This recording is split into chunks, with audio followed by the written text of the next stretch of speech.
بسم اللہ الرحمن الرحیم کی ابو لیث سمرقندی رحمہ اللہ تعالیٰ علیہ اپنے والد سے روایت کرتے ہیں۔ وہ کہتے ہیں کہ حضرت ابو صالح المری رحمہ اللہ تعالیٰ علیہ کہ انہوں نے چاہا ایک دن کہ میں جامع مسجد کے اندر جاؤں اور وہاں پر جا کر شب جمعہ ساری رات وہاں پر عبادت کروں گا، نماز فجر با جماعت ادا کر کے پھر جمعے کا انتظار کروں گا اور نماز جمعہ کی ادائیگی کے بعد پھر میں اپنے دیگر معمولات جو ہے اس کے اندر مصروف ہو جاؤں گا۔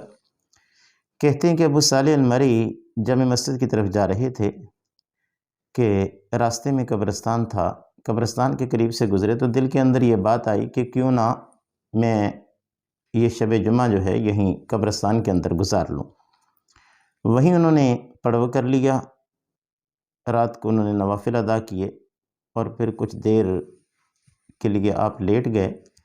کہتے ہیں جس وقت میں سویا تو میں نے عجب ایک منظر دیکھا کہ اس قبرستان کے اندر جتنے بھی مدفون تھے وہ سارے کے سارے ٹولیاں بنا بنا کر بیٹھے ہوئے تھے، اور ایک نوجوان کو دیکھا کہ وہ ایک طرف انتہائی مایوس اور پریشانی کے عالم میں کھڑا ہے۔ کچھ دیر گزری تو میں نے دیکھا کہ کچھ تھال ہیں، ان کے اوپر رومال دیے ہوئے ہیں اور رومال پوچھ تھال جو ہیں وہ ان قبرستان والوں کو پیش کیے جا رہے ہیں۔ وہ جو نوجوان وہاں مایوس کھڑا تھا، کہتے ہیں کہ میں نے خواب کے اندر ہی میں اس سے پوچھتا ہوں کہ یہ رومال پوچھ تھال کیسے ہیں اور تم مایوس کیوں کھڑے ہو، تمہارے پاس کوئی تھال نہیں ہے؟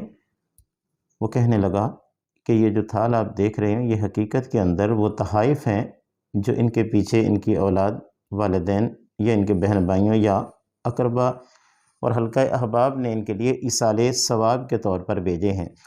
جو کوئی ان کے لیے صدقہ و خیرات کرتا ہے یا کوئی اور نیک کام کر کے ان کے لیے ایصال ثواب کرتا ہے تو شب جمعہ ان کو وہ تھال یعنی ایصال ثواب جو ہے وہ وہ تحائف کے طور پر ان کو پیش کیا جاتا ہے۔ کہا کیا تمہیں کسی نے کوئی ایسا ہدیہ نہیں بھیجا؟ وہ کہنے لگا کہ میں اپنی ماں کے ساتھ حج کے لیے جا رہا تھا، بصرہ پہنچا تو کسی آفت کے اندر مبتلا ہوا، وہیں میرا وصال ہو گیا۔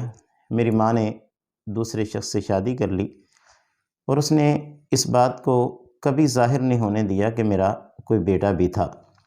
پھر ازدواجی زندگی کے اندر وہ اتنی مصروف ہوئی اور اپنے کام کاج یا دنیاوی معاملات کے اندر میری ماں اتنی مشغول ہوئی کہ وہ بھول ہی چکی ہے مجھے۔ اب یہ ابو صالح المری کہتے ہیں کہ جس وقت میں صبح اٹھا تو میں تلاش کے اندر نکل کھڑا ہوا اور تلاش کرتے کرتے میں اس گھر تک پہنچ گیا کہ جس گھر کے اندر اس لڑکے کی، اس نوجوان کی ماں موجود تھی۔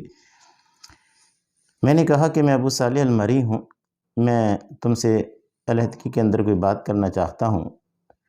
تو ایک پردے کے پیچھے میری اس سے بات کروائی گئی۔ میں نے کہا کہ میں تنہائی کے اندر، میں علیحدگی کے اندر تم سے بات کرنا چاہتا ہوں، کوئی اور فرد موجود نہ ہو۔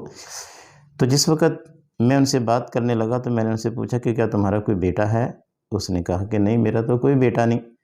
پوچھا کہ تمہارا کوئی بیٹا تھا؟ جب میں نے یہ بات کہی تو وہ چونک گئی اور اس کی آنکھوں سے موتیوں کی طرح آنسو جو تھے وہ گرنے لگے۔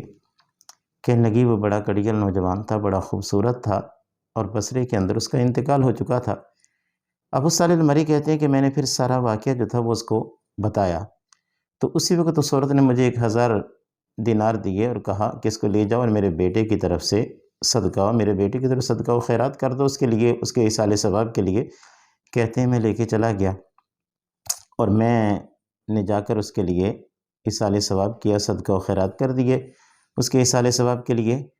آئندہ شب جمعہ ہوئی تو پھر میں وہی منظر دیکھتا ہوں اور دیکھتا ہوں کہ وہ بیٹا بھی بڑا خوش و خرم ہے اور اس کے پاس بھی رومال پوش وہ تھال موجود ہے۔